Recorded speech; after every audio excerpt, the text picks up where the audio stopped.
Greg Markov, how you doing today, buddy? Hey, Kevin, thanks for having me again.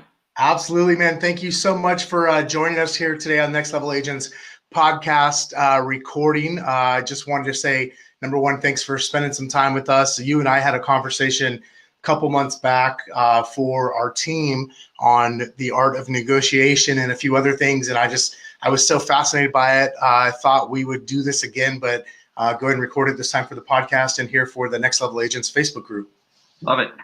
Awesome. So, Greg, why don't we start here, man? Tell us a little bit about yourself. I guess I'll start with you and I met back in the short sale days, right? Because we were two of the crazy ones who were willing to negotiate with banks for our commissions and to help people avoid foreclosure back in the foreclosure and short sale crisis a decade ago, which is where we crossed paths. But you have obviously a bit of a unique background, and what you're doing these days with your career is super fascinating to me. So tell us a little bit about who you are and what you do and kind of what makes Greg Markov tick.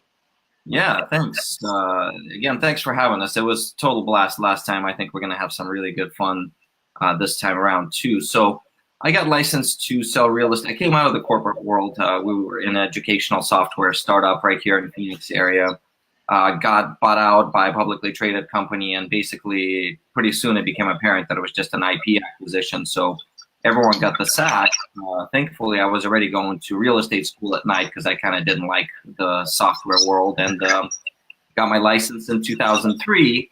Did the typical thing that agents do, kind of dilly-dally, meander, had a good 2005, but if you were alive in 2005 and had a real estate license, you were making $200,000. So that wasn't the same thing remarkable. But when the market started to go bad is when I made the decision to position myself to do short sales, because I had done one with this weird market circumstance thing, so I knew how to do it. And my business partner at the time said, "Hey, I think this is coming." And I was like, "No, I don't know. So we did, and in 2007, went from 5 to over 100 listings. Right, so obviously the demand was there, and this was back when agents were having positive thinking sessions and the kind of, hey, let's get together and the old market's going to be back, rather than saying, hey, there's real demand that we can meet right now. And then you know how that is, right? So 2008, 9, 10, 11, 12 were all really, really good years for me. It was tough. It was a lot of work, but it was good, and also very fulfilling being able to help hundreds of people.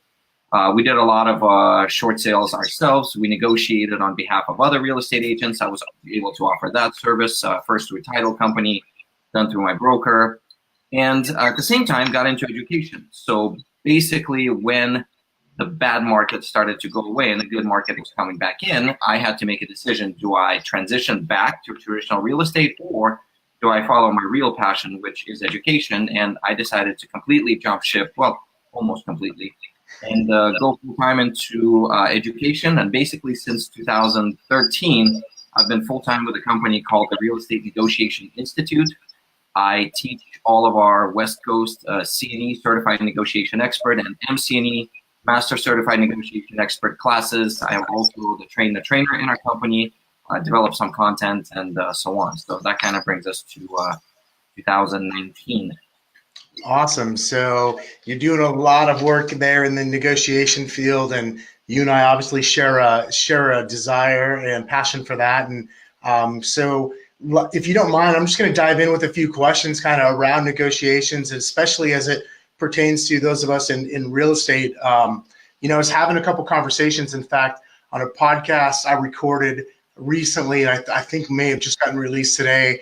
Roland Frazier was, who's a super successful businessman, was really discussing the importance of negotiations and how that takes place. And another recent podcast with a friend of mine, Leo Pareja, who owns a company called RENI, also discussed negotiations as being a differentiating factor for real estate agents, especially 2019 and beyond. And so hopefully we can kind of dig into that. But I guess where I want to start today, Greg, is what's the most important thing about negotiations in your mind, with your experience being a trainer and training the trainer, as well as having negotiated thousands of short sales yourself?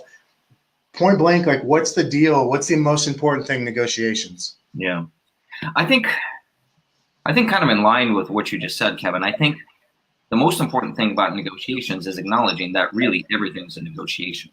right? We have a very American mindset about what negotiations are, which I think most of the time is like that very awkward moment, like right before you sign the contract for the car, right? And it's this really gross feeling, nasty, haggling, awkward, and everything else. Like, that's negotiations. Everything else is just kind of life. Well, that's the mentality I want people to get out of as quickly as possible, because in reality, everything is a negotiation, right? How you introduce yourself, how you communicate in writing, the kind of questions that you ask, the fact that you ask questions, period, right? All of that becomes a negotiation. And to your point, I think the real estate industry, we are behind and we are a little bit backwards, but I think we're finally waking up to the fact that, guess what? Negotiation is what we do, right? That's what we do. The corporate world has been there for years, right? There's not really, I'm not aware of any MBA program that does not contain a negotiation module, because an executive is one who is effective at negotiation, one who understands the science of persuasion. In real estate, I mean, in one sense, that's what we do. And yet it was year 2017 when National Association of Realtors rolled out their own class, right? This is like 100 years after real estate agents have been doing what we're doing and negotiating how, right?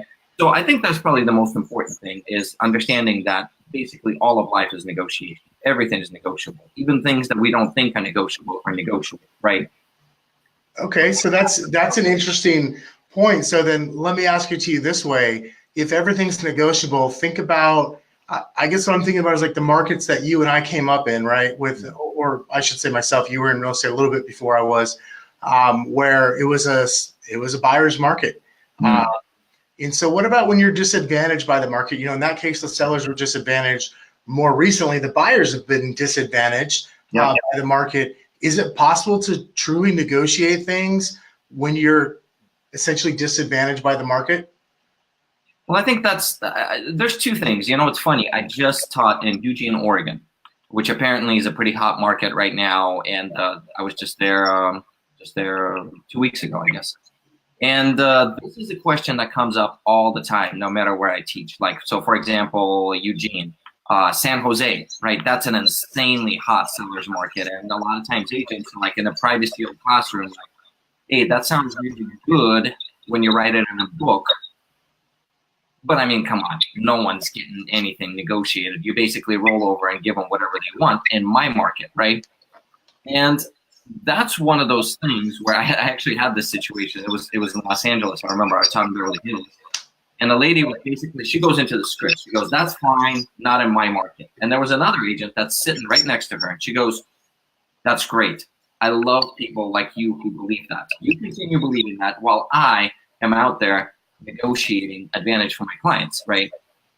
The point is this: we have to define what negotiation is, or specifically, we have to define what success in a negotiation is, right?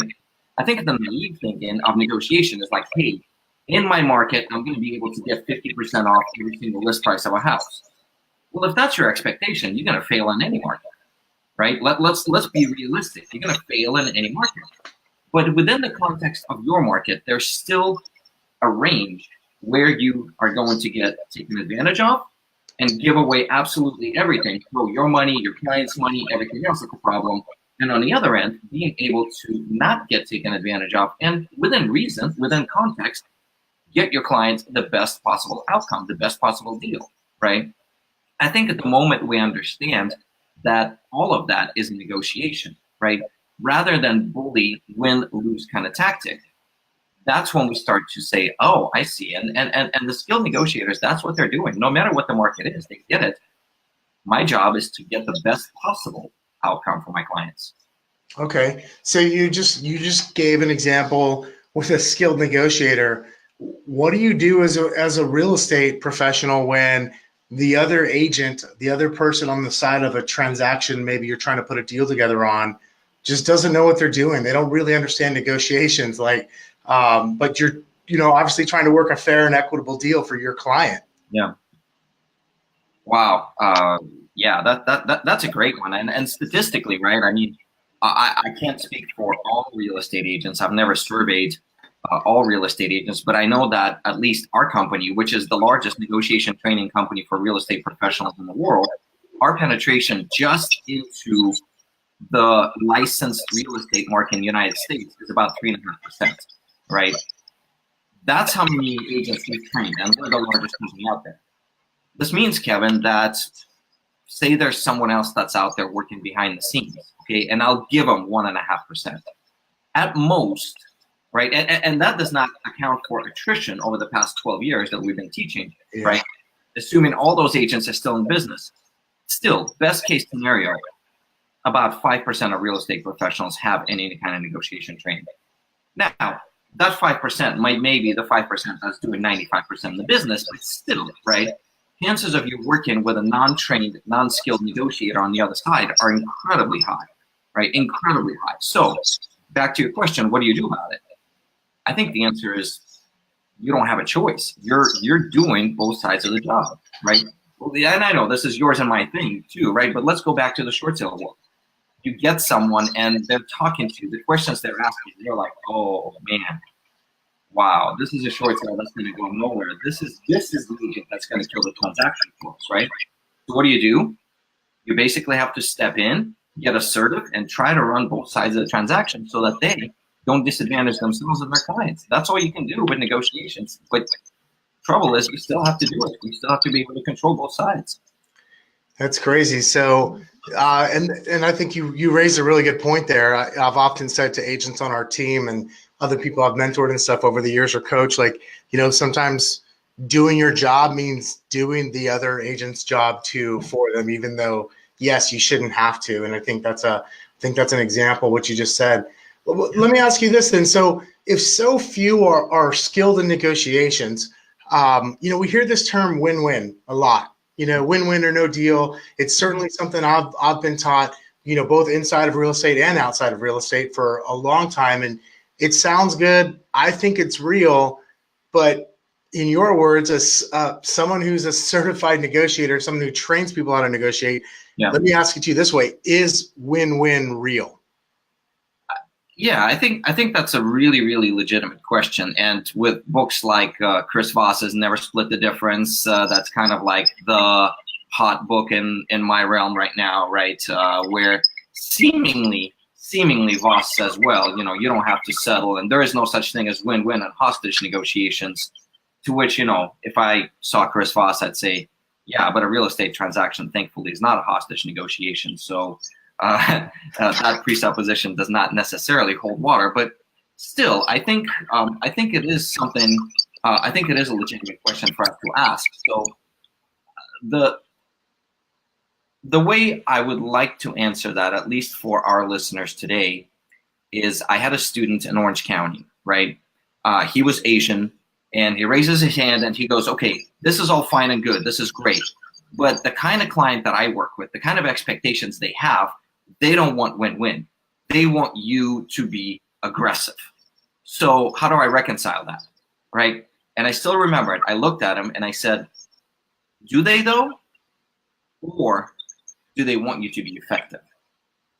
And there's a huge difference between being aggressive and effective. In fact, you can be aggressive collaborator, aggressive integrator of thoughts and ideas and interests, and still be aggressive about getting the most for your client, which is kind of the whole point, right? When win-win was originally presented to us, it actually had a meaning. The problem, Kevin, is everything's a win-win now, right? You get a low ball and it's like, hey, let's make it a win-win. And it's like, okay, this is your win, where's mine, right? That's the problem that we have, is this is one of those businessy terms that's become this huge cliche. So originally, win-win is simply a more effective way to work with the other side that inclines them to be willing to work with you, rather than go on a defensive, which is inevitably what win-lose does. And nobody likes being taken advantage of. Nobody likes working in an environment where they think it's unfair. And the moment you create that kind of an environment, the pie shrinks, rather than creating an environment where exchange can take place and you can arrive at a win-win. So the argument is simply this: is it real? Yeah. Is it more effective? Well, at least right here in our background, there's a professor at Thunderbird. Her name is Dr. Karen Walsh, who has quantified 125 negotiators who are competitive, 120 or just whatever, and 125 negotiators for skilled win-win dedicated negotiators for 3 years. And on average, right, on average, her experiment says that the skilled win-win negotiators create 17% better outcomes for their clients. 17%. That's a lot, right? Let's make it even more real. 17% gain on a 6% expense. Is that a deal you're buying? I'm taking that. Heck yeah. Right? That's huge. Right. That's interesting. I didn't know about that experiment that she's running. That's pretty great. So let me ask you this. So how do you, I guess this is kind of maybe a silly question for you because you're the guy that actually does it, but can negotiation training help, like how does that really help in a real estate agent, especially like an experienced real estate agent, somebody who's been in the business a while, has done some deals and dealt with that other side? How and can it and how does it really help an experienced real estate agent with their business, and I guess they're honing their negotiation skills? Yeah, that's a great question. Let me put it this way. The range of agents that end up in my classroom is like, I am getting my license next week, to I've been doing this for 20 years and I'm pulling down $4.5 million per year, right, in GCI. Example, I think she's actually part of the group. A good friend of mine, her name is Krista Mashore. She's an agent in the East Bay area, right? She went all the way through the program, got her master's, and she, in her own words, said that it was the most effective program, the most beneficial program she's ever had. Now, by the time Krista was in my classroom, she'd done hundreds of transactions. It would be dumb of me to say, well, she was just a crappy negotiator when she came in and suddenly she became a good one. No, this is the kind of person that can, on her own, through the school of hard knocks, figure out, well, what does it take to be an effective negotiator? How do I get the transaction? How do I get it? What is the more effective way to negotiate, right? So these are the kind of people that intuitively arrive at it. But this isn't to say that she didn't get some shortcuts, that she didn't get some confirmations, do more of this, do less of this, or at the very least, understanding the science of cognition and how we make decisions so that you can say, this is why this works, and this is why I should do this, so it's an affirmation. So kind of to answer your question in a long way, which I seem to be on a roll with today, but kind of to answer it, an agent that has never thought about negotiation, great, right? It's like someone who's just learning how to work out and is getting committed to fitness. This is a person that doesn't have bad habits to unlearn. Excellent. This is the person that should be taking the training. An agent that's done it for a long time, one of the biggest takeaways I hear from agents like that is confidence. Understanding science of why do we make decisions, how we make them. How are we persuaded? When are we most persuasive? Why shouldn't I do this tactic? I know it doesn't feel good, but what is it that the scientific danger that lies behind it is, and so on. So a lot of that is just for agents that, like Krista, is a matter of confirmation. It's a matter of fine-tuning what they do and becoming even more effective. Interesting. You say that. So I had another question. But I want to bounce around to another question I had. I had them in order, but something you just said sparked something for me, and that's about marketing. And I'm gonna use the words marketing, and I'm gonna use the word persuasion. Mm-hmm. You've said that word persuasion a few times. Yeah. Is it fair to say that marketing and persuasion are related? Oh man, that's it's funny you say that. That's been one of my favorite topics recently because, in one sense, what is marketing, right? Marketing is persuading someone that there's value in the product that you're selling. For example, me as a listing agent, what does my marketing do? It's persuading the seller that they should work with me because I bring more value to the table than I take off the table, right? And what we're learning is a lot of these kinds of decisions are made on a value scale, not on a price scale. And price scale is something that a lot of agents are familiar with and compete on. And it's also the easiest, and it's also the worst possible way to compete because that's a race to the bottom, right? Someone out there at some point is going to want to be willing to pay the seller to sell their house. Good luck competing with that person on a price. But fortunately, that's not where value decisions are made. Value decision is a relationship of the benefits that you provide to the price that you charge, and how you put those benefits out there turns out to be one of the most effective ways for us to show our value proposition. So for example, this is kind of like the most basic way that I can demonstrate this, but the book called Differentiate or Die, right, basically argues that at this point, the range of products that we have is really pretty close. So why is it that some sell like crazy?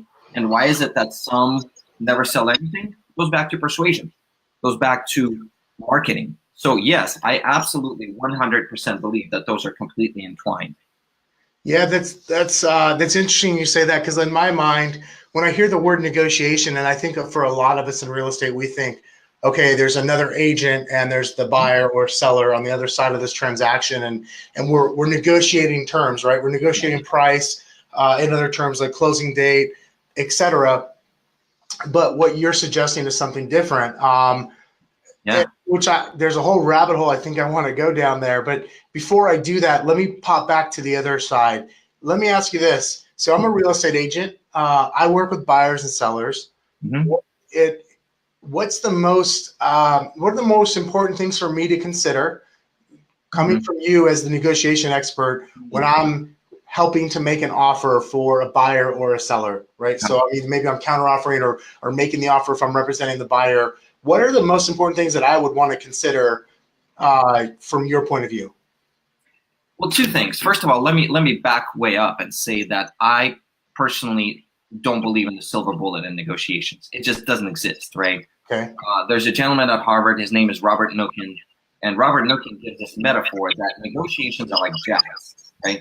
Jazz musicians are some of the best musicians in the world because they know how to improvise on a theme, right? That's what negotiations are. There's never one way that a sale comes together. There's never one way that a short sale negotiation with a bank goes, as you know, right? Yeah. So the theme is there.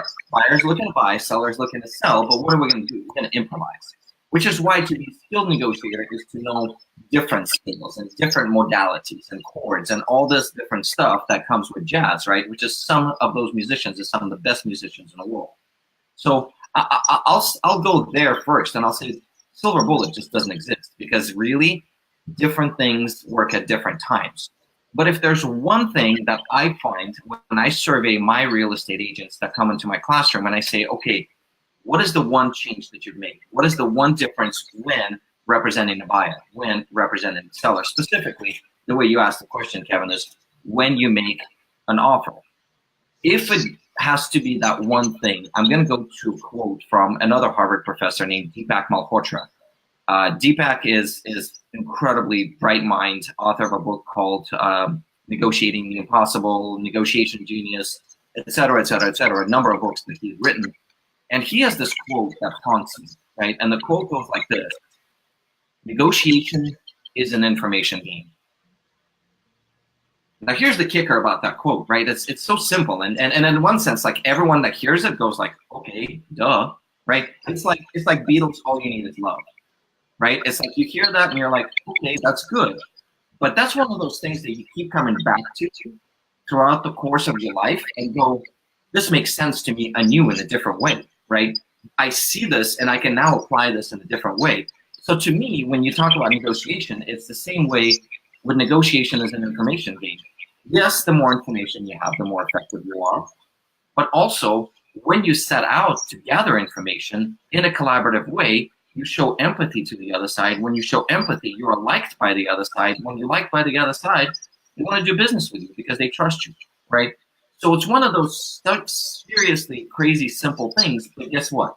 If I could pinpoint, and you asked me for it, so I'll just give it to you. If I could pinpoint one area where most real estate agents fail in negotiation, it's at gathering more information. That's it.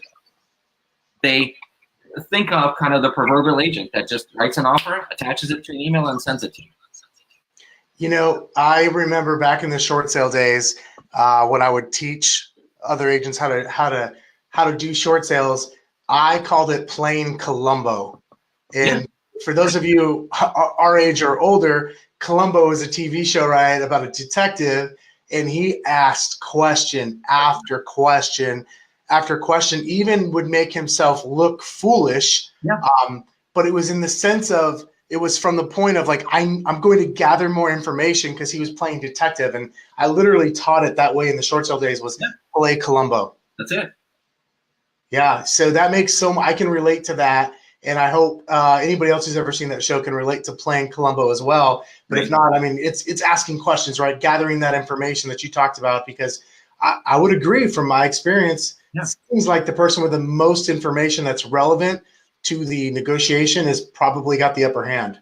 That's it. I mean, there's even a statistic out there. There's a gentleman at Wharton University. His name is Richard Schell. He wrote a book called Bargaining for Advantage. And in it, he says that when he looks at what does a skilled negotiator do, right? That's a good question for us to consider. Like, what does a skilled negotiator do with their time? The statistic that he arrived at is that a skilled negotiator spends 40% of their total time in a negotiation trying to understand the other side.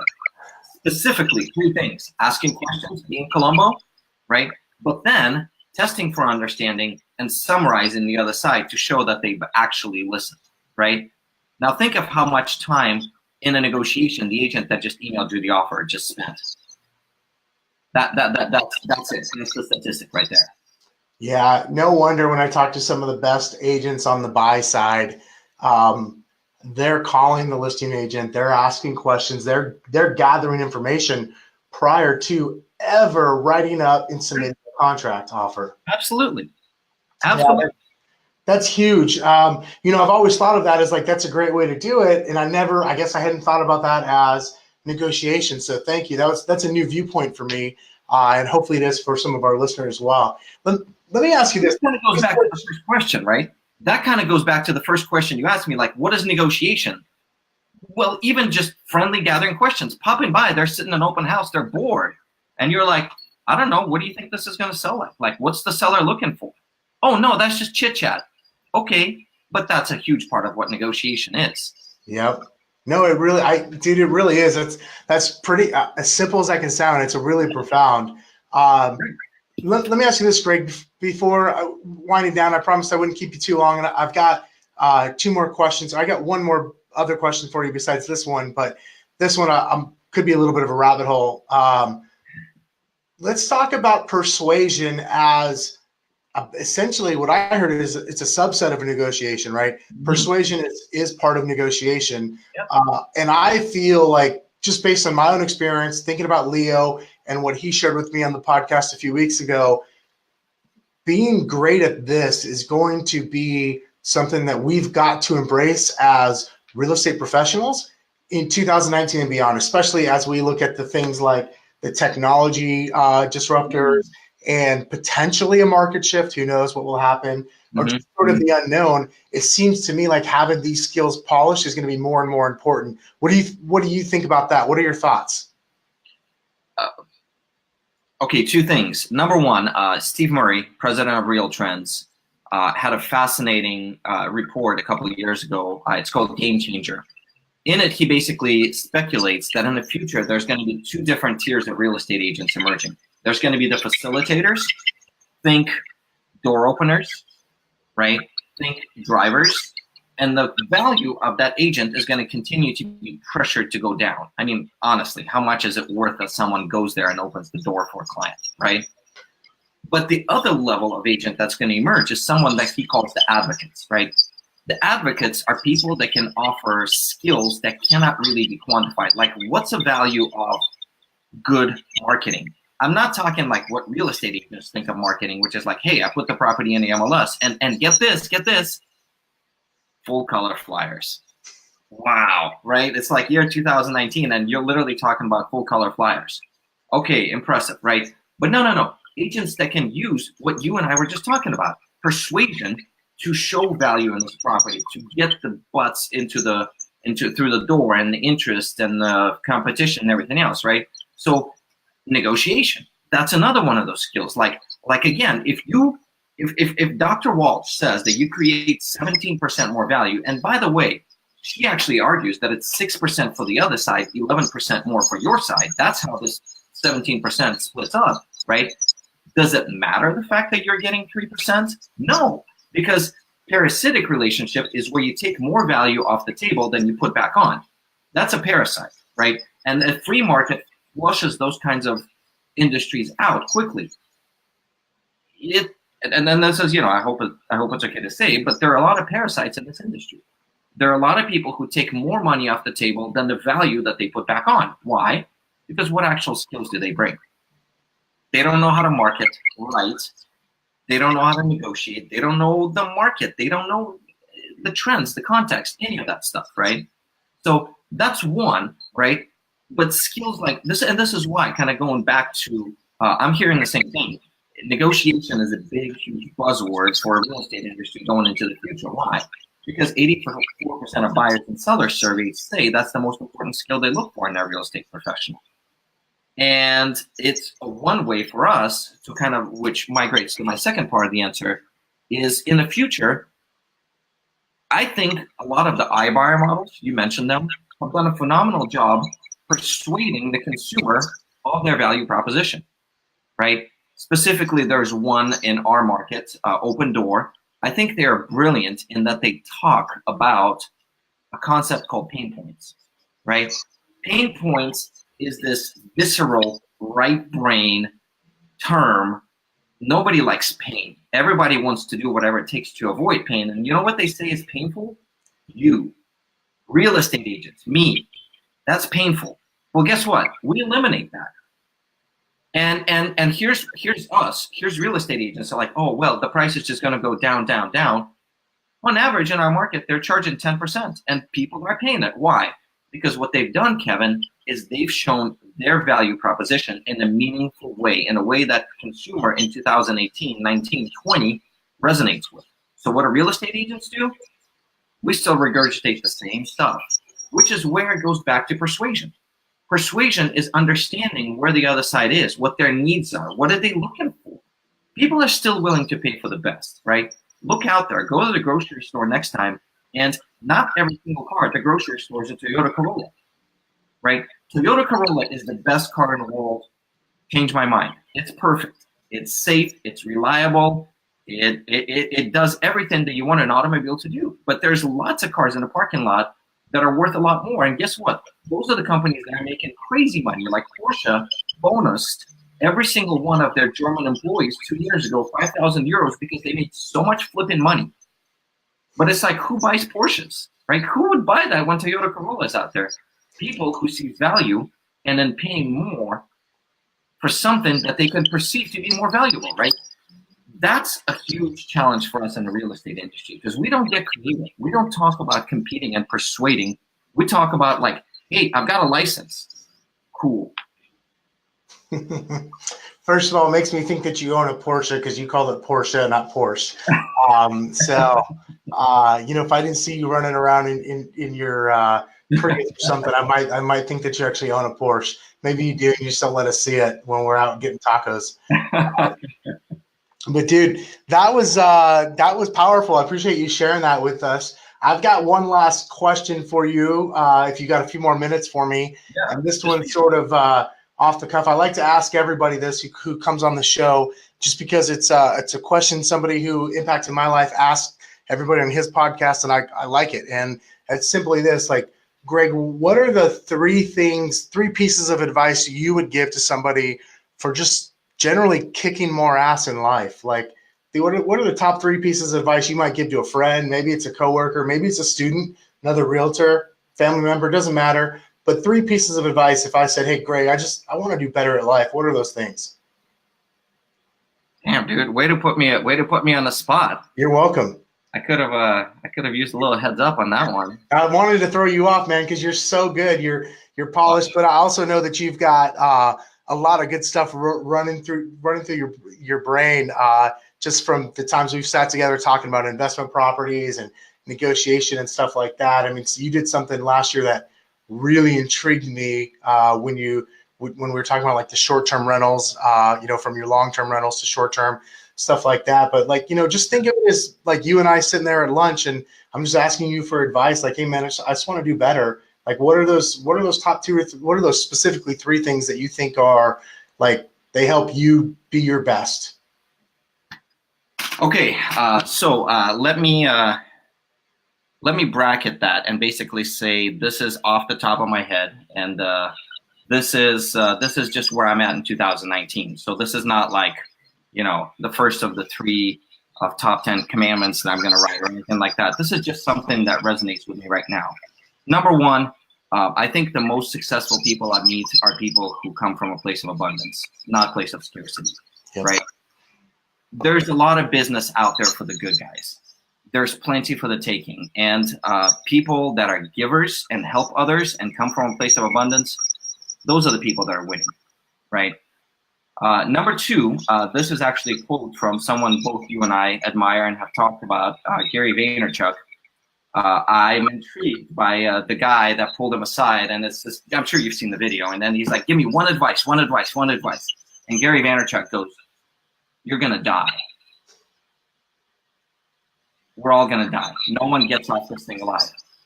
So what are you gonna do about it for the rest of your life, right? What are you gonna do? This is it, you're gonna die. You've got just the rest of your life left. What are you gonna do about it, right? His point being, like, don't squander it. Don't just wait around for the right time. Set out. Go do it. Go live life, right? That would be number 2. Number 3, I don't know. Oh, okay. I got one. This is something that's been meaningful to me throughout my life, and various times it's kind of came and went. But one of the greatest things I've done is basically train myself to be an information sponge, right? To be a knowledge sponge. I am constantly listening to audiobooks and all sorts of stuff. And this is a quote from a gentleman that I studied under like 25 years ago. His name is Dr. Noble. And the quote goes like this: if you want to be a leader, you have to be a reader. So get out there. There's so much good stuff out there in books. I think a lot of people squander so much of their life watching TV or just listening to the same regurgitated radio stations. If you want to be a reader, you got to be a reader. I've never met somebody who's come up with everything that they know just by themselves.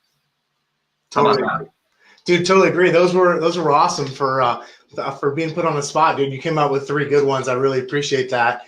Well, Greg, man, I really appreciate your time today, buddy. Like, this was super valuable, and I know for me and for the listeners as well, to kind of hear your thoughts here on negotiation. As someone who's just been entrenched in this as you have for so long, can see it from the inside.